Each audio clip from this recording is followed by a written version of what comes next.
Now let us continue with the procedure for constructing the root locus. As we have already discussed, these few points we have discussed, but again we will go through this. Okay.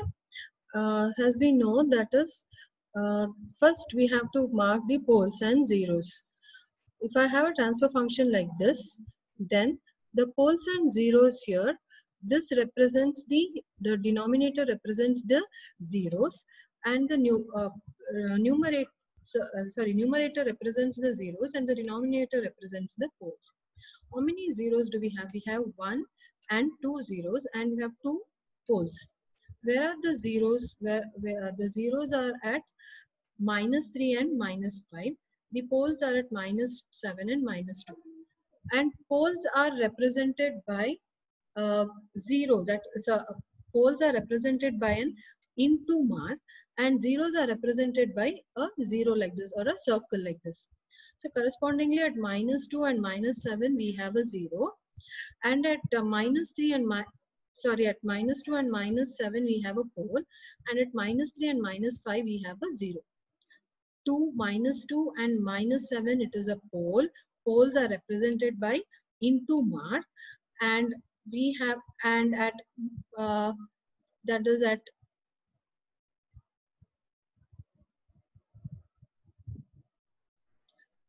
we have a into mark here. Then at the -3 and -5 we have the zeros, which are represented by circles.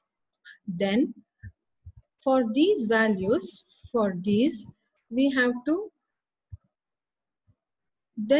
start looking. Next, after marking this, then we have to consider the root locus, that is path. All the lines will not be the root locus. We know everything cannot be the root locus. Only certain part of this line will be the root locus. We have to identify which part of the line will be the root locus. Okay. And one more thing before that is what they are trying to tell us. The number of branches of root locus will be equal to the number of poles. As we were discussing, if I have this, suppose this is the my y and x axis, this is the imaginary axis, and this is the real axis. And suppose now that we have, say we have 1 pole, 2 pole, and say we have another 3 poles. We have 3 poles, and along with the 3 poles, you have one more. Say you have a say we have a 0 somewhere at this point. There is a 0. Okay, 0 represented like this. Then you have 3 poles and 1 0. Now how many root locus will we have? That is root locus something like this. It will be like this, it will be like this. So, or it will be around, or it can just be a straight line. So how many root locus will we have? We will have 3 lines starting. One will start from here, one will start from here, and one will start from here. The one which starts will end at the 0. Okay, the one which starts here, it will end at the 0, and the one which will start here, it will come like this. The one which will start here will come like this. They don't have a 0 to meet. Okay, this will be the starting point and 0 will be the ending point. Whereas these two, there are 2 poles, so there are 2 starting points, but we don't see an end. There are no 0 for these poles. So we assume that there is some 0 at infinity, and they go meet somewhere here, and this will have another 0 at somewhere at infinity, and it will go on meeting like this. So how many root locus we have? We have 1 here, we have the second one here, we have 3. For 3 poles, we have 3 poles are there. So 3 root locus, 3 trajectories, or 3 lines. We have 3 roads. Okay, whereas one of the road will end, whereas the other 2 roads will not end, because we don't see the destination. For this we see a destination, so this road will end, this journey will end. Whereas these 2 will start, but we have not given the end point, the destination has not been defined. So it goes on, this goes on like this continuously, and this also goes on continuously like this. So there are 3 root locus. One will terminate, the other 2 will not terminate, and it terminates. The one which starts should always terminate at a 0. It shall start at a pole and terminate at a 0. That is very important.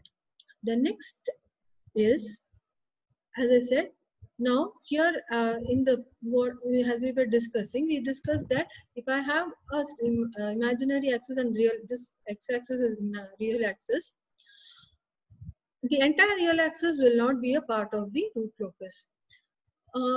When you saw just now, when you saw that here, you just saw that only the part of it was real axis. Okay, this part was a this part was in the root locus, and this part was on the root locus, whereas this, the in between, this was not on the root locus.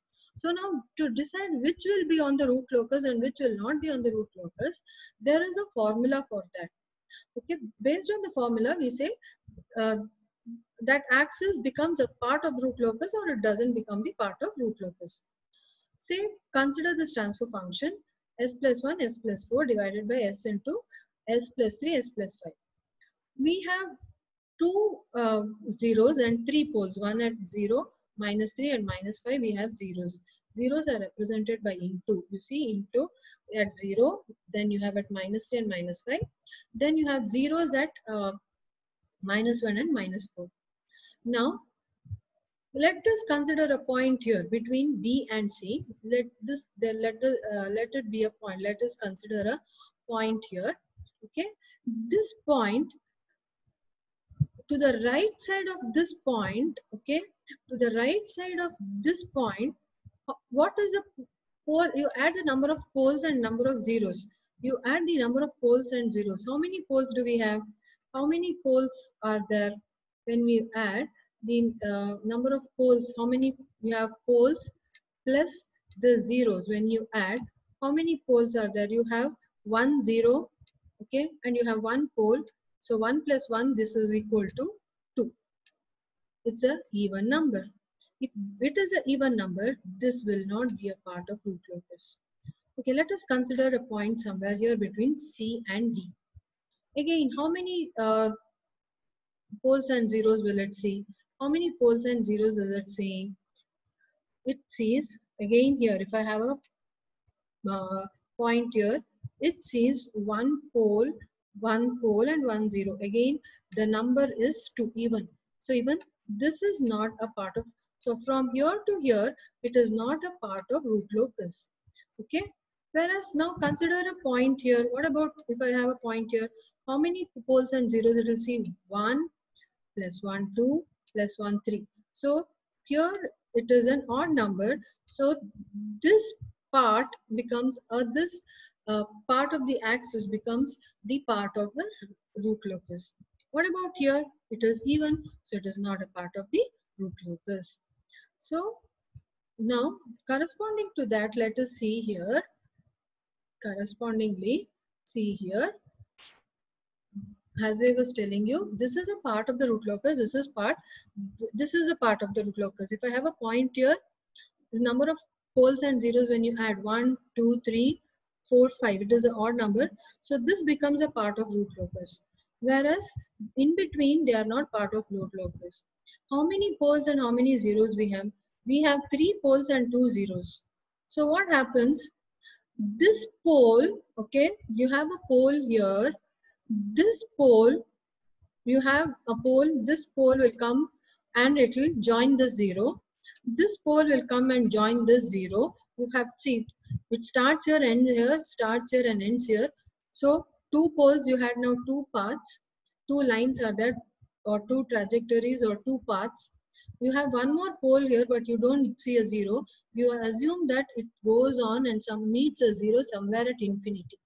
So how many trajectories do you see? You have 1, 2 and 3. How many poles you had? 3. So for 3 poles you have 3 starting lines, but these starting lines will end at 0. 2 of zeros are there, so 2 lines will end, but the third one will not see a 0, so it will continue till infinity. So here you see this part of the root locus, this is part of, because this was a root locus, this is a root locus. Whereas is this a root locus between B and D? Is it a root locus? No, you don't see a path at all. So it is not a part of root locus. Well, is this a root locus between E and F? No. You don't see a trajectory. Whereas this is a root locus because the line goes, it is going on. So this becomes a part of root locus. Okay, next. Again, coming to this equation here, see, you have 1, 0, and you have 1, 2, 3, 4, 5. You have 5 poles and 1 zeros. So how many lines or how many trajectories will you have? You will have 4 trajectory. Of the 4, one of them will end because you have 1, 0. So for one pole, 1, 0, it will finish. Whereas the other 3 will not find a 0 to finish. They will go on, continue till infinity, and assuming that at some infinity there is a 0 for it to meet and it will find its destination. Okay. So now you have we have marked this is a pole here at S square, means you have at S and S, that is S 2 poles here. Then one more pole you have at -3.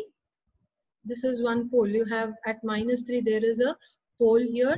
Then at -2 you have a 0. Then S minus J and plus J. S at minus J and plus J, there is a pole. Now coming to this part, see, from this end to this end, from this end to this end here, this is not a part of the root locus. Okay, why it is not a part of root locus is because if you count the number of poles and zeros, you have 1, 2, 3, 4. So 4 means it is even, it's not a part of root locus. Whereas what about from this end to this end? What about this end to this end here?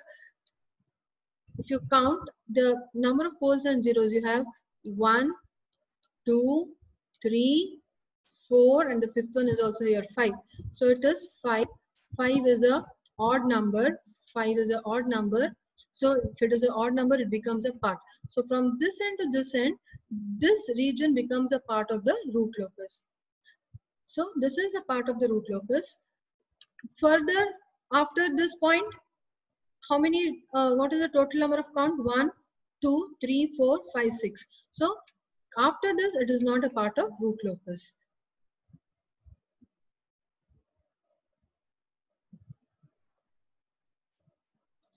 Then next will be when number of poles are more than the number of zeros. In such case, P minus Z branch will approach infinity. That is, they'll go and they will meet, assume as they'll go on continuing, assuming that they'll meet a 0 at infinity. And this rule gives us an information about how these branches approaches to infinity.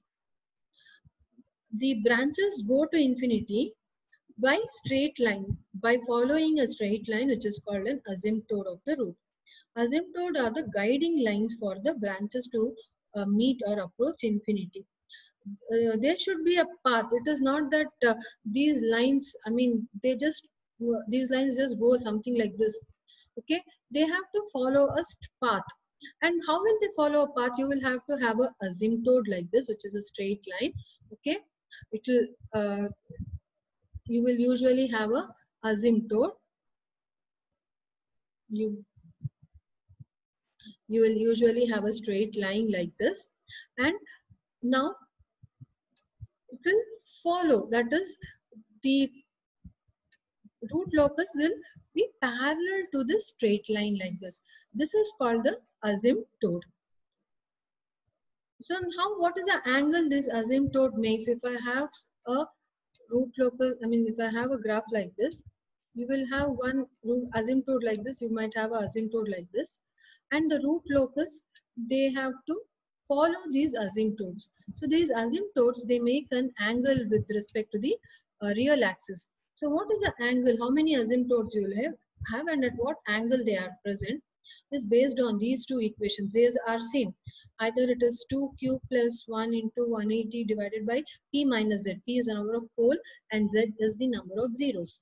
Or theta can also be, angle of the asymptote can also be n into 180 divided by number of poles minus number of zeros, where n is an odd number. Okay. So now, then These poles, I mean these asymptotes, this I said they start from the real axis at one particular point, and this particular point is called the centroid. This value, this what you have here, that is the centroid. Okay, centroid is given by real part of the pole minus real part of the zero divided by number of poles minus number of zero. Centroids are always a real number. They cannot be an imaginary. They have to be on the real axis. Suppose for this example, k by s plus 1 into s plus 2 plus j into s plus 2 minus j. What are the real parts? What are the real parts? 1, 2 and 2. Do we have a 0? No, 0 is not there. What is real part of the pole and real part of the 0? Real part of pole is nothing but, okay, it is 1, minus 1, minus 2, minus 2. So minus 5 divided by 3. That will be the centroid. And what about the angle? Angle, as I said, theta will be n into 180 divided by p, number of poles minus number of zeros. So here, how many pole? How many asymptotes do we have? What are the angle? First, this n is 1 into 180 divided by 3, 60. Next, 3 into 180 divided by 3, 180. Then 5 into 180 divided by 3, it is 300 degree. Then centroid, as I said, it is minus 5 by 3, it is minus 1.67.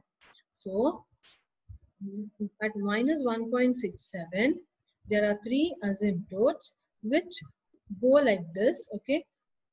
Now this asymptote will be the guiding lines for the root locus. Root locus will have to go along this. It cannot go anyhow it wants. It has to go parallel to this asymptotes. It has to follow this. It has to be a parallel line to this asymptotes. So this will be the centroid. From these centroid, there are 3 asymptotes which is going to guide the root locus. Okay.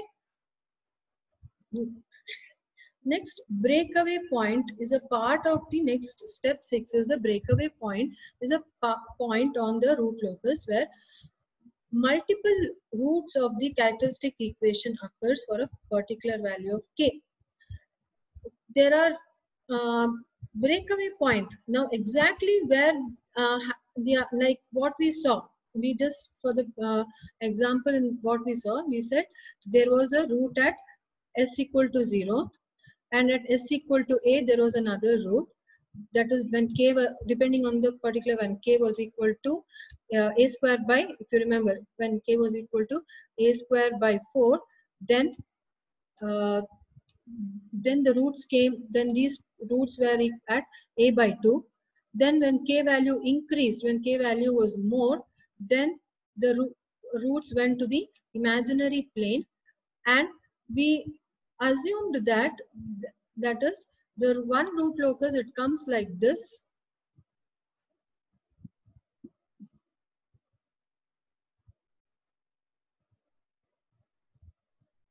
One root locus, it comes like this.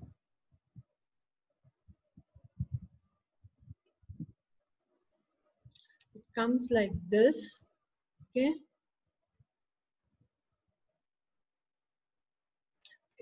It starts from 0.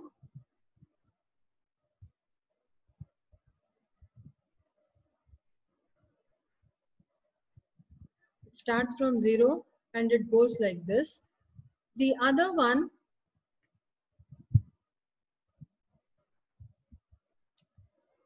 then the other one, it started from minus a and it went like this. Okay. And they both, at what point did they break? They broke at a equal, that is at minus a by 2. So that is a breakaway point. So here we have to calculate the breakaway point. Breakaway point means the point at which the two poles, one coming from this end, the other one coming from this end, they join and they start moving in the opposite direction. They come meet there and they break and they split and start moving in the opposite direction. So that point we have to find out. And further, how they move in the imaginary plane, it is parallel to the asymptotes. Okay. here let us consider this expression. We have this expression, that is g of s into h of s equal to, this is transfer function k, s plus 2 into s plus 4 divided by s square by s plus 6. So you have two zeros, one at -2 and -4, and three poles. At s equal to 0 there are two poles, and s equal to -6 there is one more pole. So poles are marked by into, you see here into, and zeros are marked by circles at -2 and at -4. Now, this is not a part of root locus because any point between here to here, between 0 to -2, it will see two poles, even numbers. So, from 0 to -2, the axis will not be a part of root locus. From -2 to 4, how many, what will be this sum of poles and zeros? It will be odd. So, from -2 to 4, this axis, the real axis or the x-axis, will be part of root locus.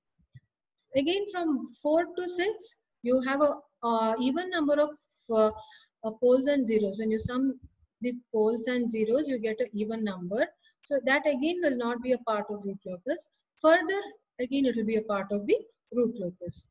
Now let us find what will be the breakaway point. So to calculate the breakaway point, if I have, let us consider this equation, okay, k divided by s into s plus 1 into s plus 4. Okay, here looking at this, okay,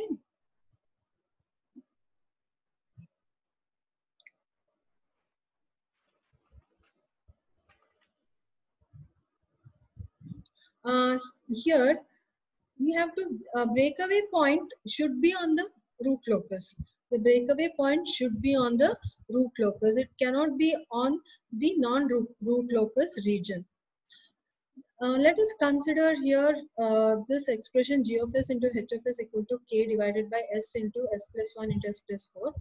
Now let us find the breakaway point. To find the breakaway point, well, we have to find the characteristic equation. Then this is a characteristic equation. Find the value of k. We have to find the value of k for which, that is, what is breakaway point? At breakaway point, uh, you will have only the real part, you will not have the imaginary part, okay, and both the values, that is here, we will find the value, we have to find the value of k uh, at which you will have a breakaway point. So now differentiate k with respect to s and equate it to 0. So this becomes a minus 3s square plus 10s plus 4. Then for this equation, you find the roots of the equation. Root of the equation will be minus 4.6 and minus 2.86. Now, minus 4.6 and minus 2.6, which is lying on the root locus? For this expression, for the expression that we had now, you had three poles, one at 0, minus 1, and at minus 4.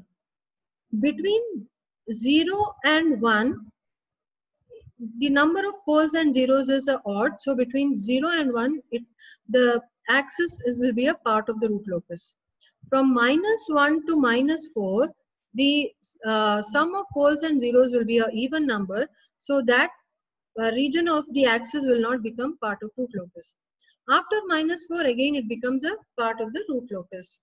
So now, the first value, minus 4.6, is in the region of root locus, whereas minus 2.86 comes somewhere here, minus 2 is here, so you have minus 2 somewhere here, 2.8 will be somewhere here, so that point is in the non-root locus region, so you cannot consider this, only this has to be considered, minus 4.6, because that is the one which is there on the root locus. Something which is not a part of root locus cannot be a breaking point. Okay, then at this breaking point, if you see the root locus up, it will break and it will go towards the it will start moving towards the 0 at some particular at particular angle. Okay, now As they move along, there are chances that you will have a root locus something like this.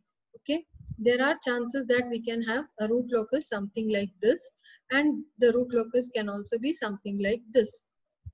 They meet the imaginary axis at two different points.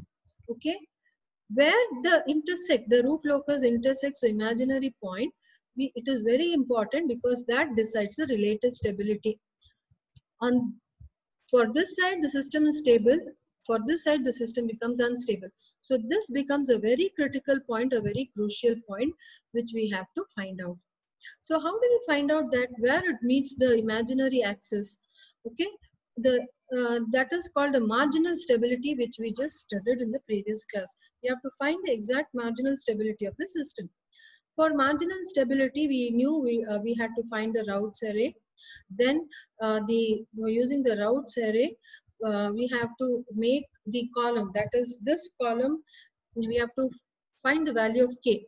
Okay, k margin, what will be the k marginal value, and this value, that is the auxiliary equation, we have to make S1 0, and uh, for this, if this S1 becomes 0, the previous row becomes the auxiliary equation. So phi s square plus k equal to 0 is the auxiliary equation.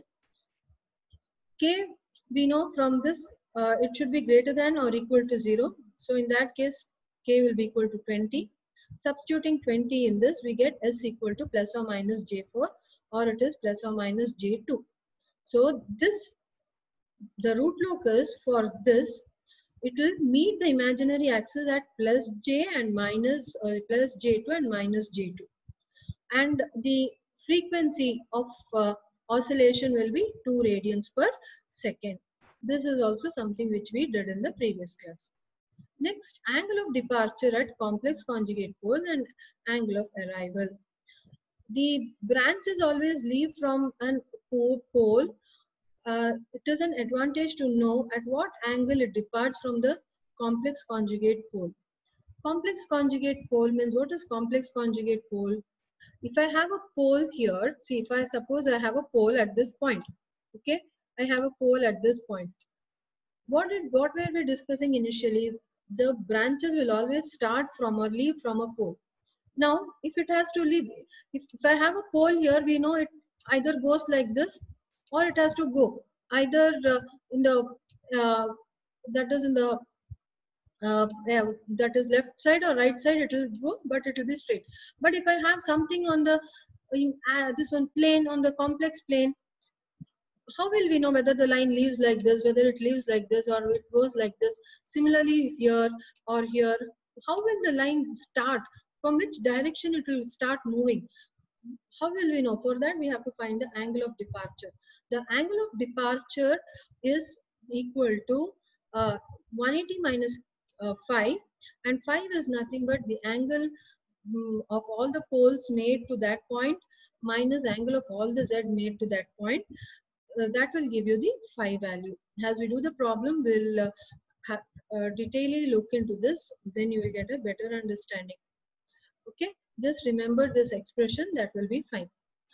If I have a pole here, I have to calculate what is the angle made by each pole with respect to that. If I have to find the angle of departure for this, for with respect to this pole, what are the angles made by the other poles and zeros? Phi 1, then phi 2, phi 3, then phi z.